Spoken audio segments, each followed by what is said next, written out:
ഇടമില്ലാതെ അങ്ങാടി തിണ്ണയിൽ കഴിയുന്ന ഒരു മുസ്ലിമായ മനുഷ്യനും അള്ളാഹു നിഷേധിക്കാത്തൊരു ഖൈറാണത്. തൗഫീഖ് ഉണ്ടെങ്കിൽ കിട്ടും. സുബഹിന്റെ മുമ്പുള്ള 2 റക്അത്ത് സുന്നത്ത്, അത് കഴിഞ്ഞിട്ട് ആ ഫർള് നിസ്കരിക്കുക. അപ്പോ സുന്നത്തിന് ഇത്ര ശ്രേഷ്ഠത ഉണ്ടെങ്കിൽ ആ ഫർളിന്റെ ശ്രേഷ്ഠത എത്രയായിരിക്കും? വീട്ടിക്ക് വരുന്ന വാതിൽ ഇങ്ങനെയാണ്, ഗേറ്റ് ഇങ്ങനെയാണ്. അപ്പൊ വീടെന്തായിരിക്കും അവസ്ഥ? സുബഹിന്റെ സുന്നത്തിന്റെ പ്രതിഫലമാണ് നബി തങ്ങൾ പറഞ്ഞത്. ഖൈറും മിനദ് ദുനിയ വമാ ഫിഹാ, better than this world and what it contains. അത്ര കൂലി 2 റക്അത്തിനുണ്ടെങ്കിൽ സുബഹിന്റെ കൂലി എത്രയാണ്? അതുകൊണ്ടാണ് തങ്ങൾ പറഞ്ഞത്, ഞാൻ ഭയപ്പെടുന്നു ബിലാലേ, നമുക്ക് സുബഹി നിസ്കാരം നഷ്ടപ്പെടുമോ? അഖാഫു അൻ തനാമു അനിസ് സ്വലാ, നിസ്കാരം അറിയാതെ നിങ്ങൾ ഉറങ്ങുമോ എന്ന് ഞാൻ പേടിക്കുകയാണ്. അതുകൊണ്ടാണ് ഞാൻ ഇവിടെ വിശ്രമിക്കാൻ സമ്മതിക്കാതെ പോകുന്നത് എന്ന് പറഞ്ഞപ്പോ ബിലാൽ റളിയല്ലാഹു അൻഹു ആണ് അത് ഏറ്റെടുത്തത്. നബിയേ, ഞാനത് ചെയ്യാം. പക്ഷെ അവർ ഉറങ്ങിപ്പോയി. ഇതിലൊരു പാഠമുണ്ട്. അവനവന് കോൺഫിഡൻസ് ഇല്ലാത്ത വിഷയം ഏറ്റെടുക്കരുത്. ആത്മധൈര്യം, ആത്മവിശ്വാസത നല്ലതാ, പക്ഷെ കണക്കിലേറെ കാര്യമില്ല. അവനവന്റെ കപ്പാസിറ്റി അവനവന് അറിയില്ലേ, നമ്മളെ കൊണ്ടത് പറ്റൂല, എന്നാ പിന്നെ അത് വേറെ ആളെ ഏൽപ്പിക്കണം. നബി തങ്ങൾ ചോദിക്കുകയായിരുന്നു, ബിലാലെ, നിങ്ങളല്ലേ അത് ഏറ്റെടുത്തത്, നിങ്ങൾ എന്തുകൊണ്ടത് ചെയ്തില്ല എന്ന് തങ്ങൾക്ക് ചോദിക്കേണ്ടി വന്നു. കാരണം ഇത് നിസ്കാരത്തിന്റെ വിഷയമാണ്. അതുകൊണ്ട് നബി തങ്ങൾ ചോദിച്ചു. ബിലാൽ റളിയല്ലാഹു അൻഹു സങ്കടത്തോടെ പറഞ്ഞു, നബിയേ, ഞാൻ എന്റെ ഒട്ടകപ്പുറത്തിന്റെ അരികത്ത് എന്റെ ഒട്ടകവും വെച്ചിട്ട് ഞാനിങ്ങനെ ഇരിക്കുകയായിരുന്നു. മെല്ലെ ഞാൻ എന്റെ ക്ഷീണം കൊണ്ട് രാത്രി മുഴുവൻ യാത്ര ചെയ്തതല്ലേ.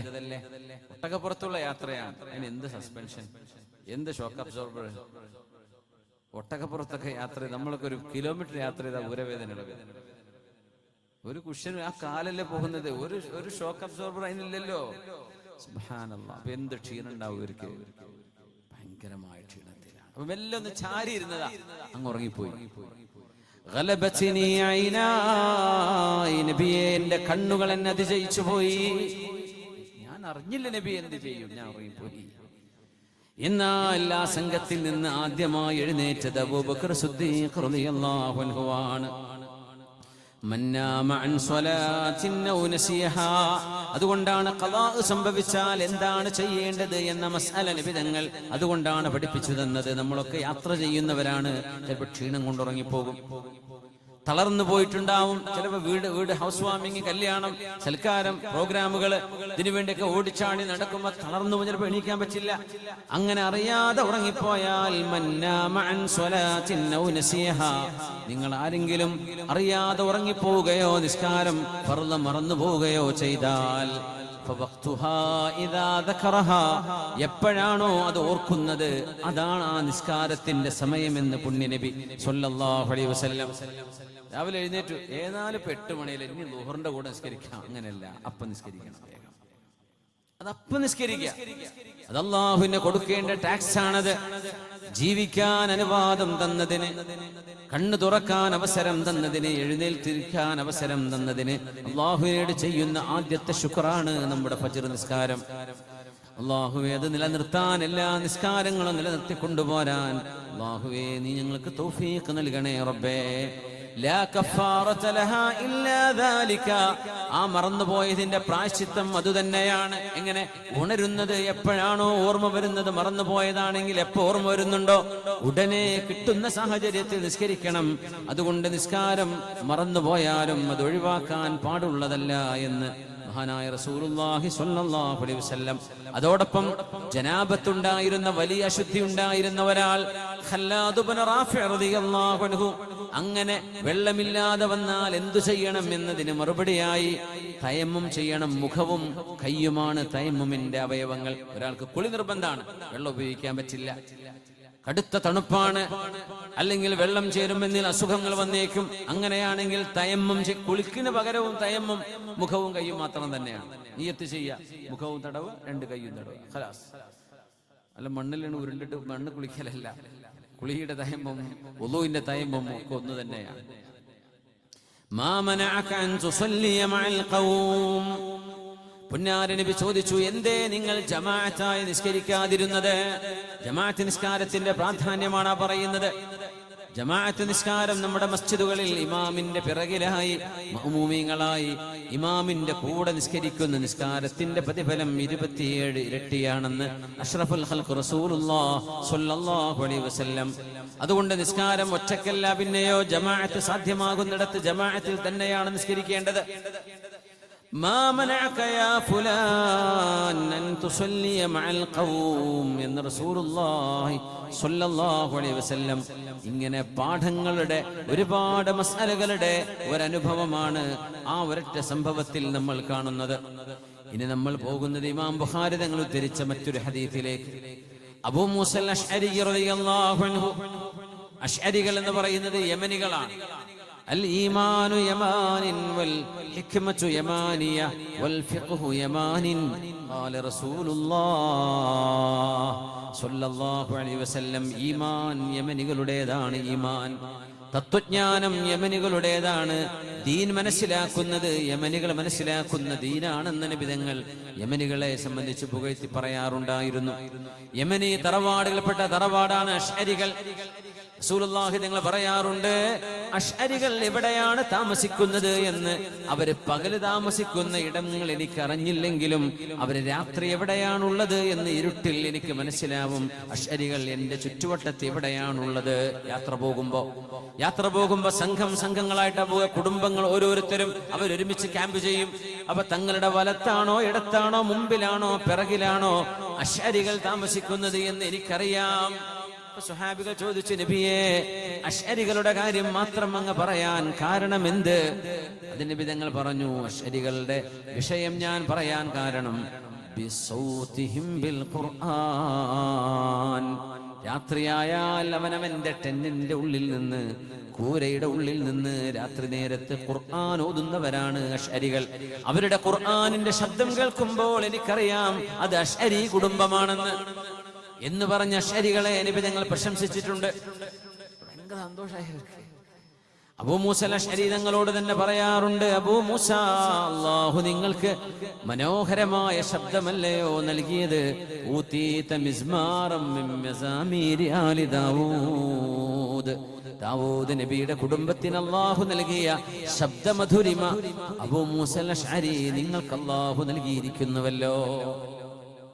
നല്ല മധുരമായ ഖുർആൻ ഓതുന്നവരായിരുന്നു അശ്അരികൾ. അതിൽപ്പെട്ട പ്രശസ്തനായ സ്വഹാബിയാണ് അബൂ മൂസ അശ്അരി റളിയല്ലാഹു അൻഹു. മഹാൻ പറയട്ടെ, ഞാൻ ഒരു ദിവസം എന്റെ വീട്ടിൽ നിന്ന് വുദുവെടുത്തു. എന്നിട്ട് വീട്ടിൽ നിന്ന് ഇറങ്ങി. എന്റെ മനസ്സിൽ ഞാനൊരു തീരുമാനമെടുത്തു, ലഅൽസമന്ന റസൂലല്ലാഹി സ്വല്ലല്ലാഹു അലൈഹി വസല്ലം വലാ കൂനന്ന മഅഹു യൗമി ഹാദാ. ഇന്നത്തെ ദിവസം ഇന്ന് ഒരു പണി വേറെയില്ല. ഞാൻ അല്ലാഹുവിന്റെ റസൂലിന്റെ അരികത്തേക്കാണ് പോകുന്നത്.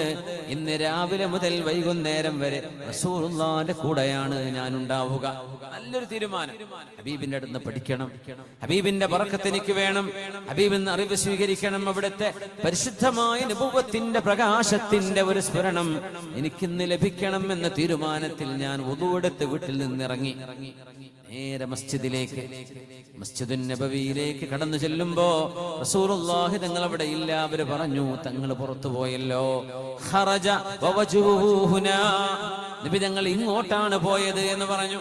ഒന്ന് ഫോൺ നമ്പർ ഒന്നും ഇല്ലല്ലോ വിളിക്കാന്. മഹാനായ അബൂ മൂസ അശ്അരി തങ്ങള് ഏകദേശം തങ്ങൾ പോയ റൂട്ടിലേക്ക് മഹാനവറുകൾ നടന്നു. നടന്ന് ചെല്ലുമ്പോൾ ഹബീബായ നബി തങ്ങൾ എത്തിച്ചേരുന്നത് ദഖല ബിഅറ അരീസ്. അരീസ് എന്ന് പറയുന്ന ഒരു കിണറുണ്ട് ഖുബാബള്ളിന്റെ അടുത്ത്. ആ കിണറിന്റെ അടുത്തേക്കാണ് നബി തങ്ങൾ പോയത് സ്വല്ലല്ലാഹു അലൈഹി വസല്ലം. നബി തങ്ങൾക്ക് വളരെ വെള്ളം, വാട്ടർ ഫ്രണ്ട് നബി തങ്ങൾ ഭയങ്കര ഇഷ്ടമാണ്. വെള്ളത്തിലേക്ക് നോക്കിയിരിക്കും. പക്ഷെ മദീനയിൽ തടാകമില്ല, മദീനയിൽ വലിയ അരുവികളും ജലാശയങ്ങളും ഒന്നുമില്ല. തങ്ങൾ കടലും കണ്ടിട്ടില്ല സ്വല്ലല്ലാഹു അലൈഹി വസല്ലം. കടൽ ഒരുപാട് ദൂരെയാണ്. മദീനയിൽ നിന്ന് യംബൂലേക്ക് പോകണം. അവിടേക്കൊന്നും പോകേണ്ട ഒരു എക്സ്പെഡിഷനോ കാര്യങ്ങളോ ഒന്നും അന്നുണ്ടായിരുന്നില്ല. സൈന്യത്തിന്റെ കൂടെ പോലും തങ്ങൾ ആ വഴിക്കൊന്നും പോയില്ല. തങ്ങൾ കടൽ പോലും കണ്ടിട്ടില്ല സ്വല്ലല്ലാഹു അലൈഹി വസല്ലം. പക്ഷെ എത്രയാ കടലിനെ കുറിച്ച് ഖുർആനിൽ വന്ന ആയത്തുകൾ. മഴ കിട്ടാത്ത നാടല്ലേ മക്കയും മദീനയും. മഴയെക്കുറിച്ച് എത്ര ആയത്തുകളാണ് ഖുർആനിലുള്ളത്. എത്രയാണ് മഴയെക്കുറിച്ച്, കാറ്റിനെ കുറിച്ച്, മേഘങ്ങളെ കുറിച്ച്. ഒരു മേഘം അവിടെ കാണാൻ കിട്ടൂല. അപൂർവം ചില സമയത്തൊക്കെ മേഘം മൂടിയെങ്കിലായി അല്ലേ. ഇപ്പച്ചിരി മഴകളൊക്കെ കൂടി വരുന്നുണ്ട് അല്ലെ. ഗൾഫ് നാടിലൊക്കെ മഴ കൂടുതലാണ്. അത് കുറച്ച് കൂടും എന്ന് തന്നെയാണ് ഹദീസിലുണ്ടത്. ലാ തഖൂമുസ്സാഅ ഹത്താ തഊദ അർദുൽ അറബി മുറൂജൻ വൻഹാറാ. ലോകാവസാനത്തിന് മുമ്പ് അറബ് നാടുകൾ, ജസീറത്തുൽ അറബ്, അറബ് ഉപഭൂഖണ്ഡം അരുവികളും കാടുകളുമായിട്ടും ഈ ഭൂമി തിരിച്ചു വരുന്നത് വരെ ഖിയാമത്ത് നാള് സംഭവിക്കില്ല എന്ന് പുണ്യനബിയുടെ ഹദീസുണ്ട്, സ്വഹീഹായ ഹദീസ്. لا تقوم الساعة حتى تعود أرض العرب مروجا وأنهارا. അറബികളുടെ നാട് പുഴകളും അരുവികളും കാടുകളുമുള്ള പ്രദേശമായി മാറുന്നത് വരെ ഖിയാമത്ത് നാള് നടക്കുകയില്ല എന്നാണ് പറഞ്ഞത്. ആർട്ടിഫിഷ്യൽ പുഴനെ കുറിച്ചല്ല പറയുന്നത്, കാലാവസ്ഥാ വ്യതിയാനങ്ങളുണ്ട്. അത് സംബന്ധിച്ച് സയന്റിസ്റ്റിന്റെ ഒരു പഠനം ഉണ്ടായിരുന്നു. കാരണം millions of years back Arab നാടുകൾ നല്ല സമ്പുഷ്ടമായ കാടുകളുള്ള പ്രദേശമായിരുന്നു, പിന്നെ അത് ഡെസേർട്ടായി മാറിയത്. അതുകൊണ്ടാണ് ഭൂമിന്റെ ഉള്ളിലെ ഫോസിൽ ഫ്യൂല്, പെട്രോളും ഡീസലൊക്കെ മരങ്ങളും ജീവികളും അഴിഞ്ഞു ചേർന്ന് മില്യൺ കണക്കിന് കൊല്ലങ്ങളെ കൊണ്ടുണ്ടാവുന്ന സാധനമാണെന്നാണ് ഇപ്പോ പെട്രോളിനെ പറ്റി പറയാൻ. ജീവജാലങ്ങളും ചെടികളുള്ളിടത്തെ പെട്രോൾ ഉണ്ടാവുള്ളൂ. അവകൾ മില്യൺ കണക്കിന് കൊല്ലങ്ങൾക്ക് മുമ്പ് നശിച്ചുപോയി അതിന് രൂപം മാറ്റം സംഭവിച്ചിട്ടാണ് പെട്രോളും ഡീസലും നാച്ചുറൽ ഗ്യാസും ഒക്കെ ആയിട്ട് മാറുന്നത്. അതുകൊണ്ട് അതിനെ ഫോസിൽ ഫ്യൂൽസ് എന്ന് പറയാൻ കാരണം ജീവികളിൽ നിന്നുണ്ടാകുന്നതാണ്. അവർ നമ്മുടെ നാട്ടിലും കേരളത്തിലൊക്കെ അല്ലേ അത് ഏറ്റവും കൂടുതൽ കിട്ടേണ്ടത്. അന്നത്തെ കാലഘട്ടത്തിൽ ഇവിടെ അതുണ്ടോ നമുക്കറിയില്ല. പക്ഷെ അറബ് നാട് അങ്ങനെയായിരുന്നുവെന്നും അത് ഇനി തിരിച്ചു വരുമെന്നും കാലാവസ്ഥകൾക്ക് വ്യതിയാനങ്ങൾ ഉണ്ടായി ഒരുപാട് മഴയും ഫലഭൂയിഷ്ഠമായ മണ്ണായും ആ നാട് മാറിയിട്ട് അവിടെ പച്ചപ്പ് വരും എന്ന് സയൻസിന്റെ ഒരു പ്രഡിക്ഷൻ, ഒരു സയന്റിസ്റ്റിന്റെ ഒരു പഠനം ഉണ്ടായിരുന്നു. ഞാനിത് ഇന്നത്തെ വിഷയം അതല്ലാതെ ഞാനിപ്പോ പെട്ടെന്ന് ഓർമ്മ വന്നപ്പം പറഞ്ഞതാണ് ഈ ഹദീസ്. പക്ഷെ അങ്ങനെ ഒരു പഠനം തന്നെയുണ്ട്. അറബ് ലോകം അങ്ങനെയാണ്. ഒരു തായ്വാൻകാരനായ ഒരു സയന്റിസ്റ്റിന്റെ ഒരു ഗവേഷണമുണ്ട് അതിനെ സംബന്ധിച്ച്. അപ്പൊ അങ്ങനെ തിരിച്ചു വരുന്ന മഴഞ്ഞു കൂടിക്കൊണ്ടുവരും അവിടങ്ങളിലൊക്കെ. അപ്പോൾ നമ്മുടെ നാട്ടിൽ നിന്നൊക്കെ മഴകൾ അങ്ങോട്ട് നീങ്ങിയാണോ അല്ലാഹു അലം. അവിടെ സമൃദ്ധമായ മഴ പെയ്യാൻ തുടങ്ങുന്ന. പക്ഷെ നബി തങ്ങളുടെ കാലത്തൊന്നും അതില്ല. വളരെ നേർത്ത മഴകൾ. ഇതാണ് മഴ എന്നറിയിക്കാൻ വേണ്ടി മാത്രം ഒരു സ്പ്രേ ഉള്ളൂ. അത് എപ്പോഴെങ്കിലും കിട്ടിയെങ്കിലായി. എന്നാൽ എത്രയാണ് മഴയെക്കുറിച്ച് വിശുദ്ധ ഖുർആനിൽ കാണുന്ന റെഫറൻസുകൾ ഒരുപാടാണ്. ഹബീബായ നബി തങ്ങൾക്ക് വെള്ളം ഇഷ്ടമായിരുന്നു സ്വല്ലല്ലാഹു അലൈഹി വസല്ലം. അങ്ങനെ ഹബീബായ നബി തങ്ങൾ ഖുബാ പള്ളിയുടെ അടുത്തുള്ള അരീസ് എന്ന് പറയുന്ന കിണറിന്റെ അരികത്തേക്ക് ചെന്നു. അവിടെ ഒരു ചെറിയ ഒരു ഈത്തപ്പന തോട്ടമാണ്. ആ കിണറ്റിന്റെ ഒരു പ്രത്യേകത ഉണ്ട്. നബി തങ്ങളുടെ മോതിരം ഉസ്മാൻ റളിയല്ലാഹു അൻഹുവിന്റെ കയ്യിൽ നിന്ന് വീണുപോയത് ആ കിണറ്റിലാണ്, അരീസ് കിണറ്റിലാണ്. പക്ഷെ അത് ഇതുവരെ കിട്ടിയിട്ടില്ല കേട്ടോ. നേരെ മുങ്ങിത്താവാൻ നിൽക്കണ്ട. അവിടെ പണ്ട് കാലം മുതലേ ആൾക്കാർ അന്വേഷിക്കാൻ തുടങ്ങിയതാണ്. ഇതുവരെ കിട്ടിയിട്ടില്ല. അരീസ് കിണറിൽ ഉസ്മാൻ റളിയല്ലാഹു തങ്ങളുടെ കാലശേഷം ഹബീബായ നബി തങ്ങളുടെ മോതിരം ഖുലഫാ റാഷിദീങ്ങളുടെ കയ്യിലാണ്. സിദ്ദീഖ് തങ്ങളുടെ കയ്യിലായിരുന്നു. സിദ്ദീഖ് തങ്ങൾ വഫാത്തായത് ഉമർ തങ്ങൾ കൊടുത്തു. ഉമർ തങ്ങളുടെ കാലം ഉമർ തങ്ങൾ ഉസ്മാൻ തങ്ങൾക്ക് കൊടുത്തു. ഉസ്മാൻ റളിയല്ലാഹു അൻഹു കിണറ്റിൽ നിന്ന് വെള്ളമെടുക്കുമ്പോൾ കയ്യിൽ നിന്ന് വീണുപോയതാ. പിന്നെ എത്ര തെരഞ്ഞിട്ട് ഉസ്മാൻ തങ്ങൾ ഭയങ്കര സങ്കടമായിരുന്നത്.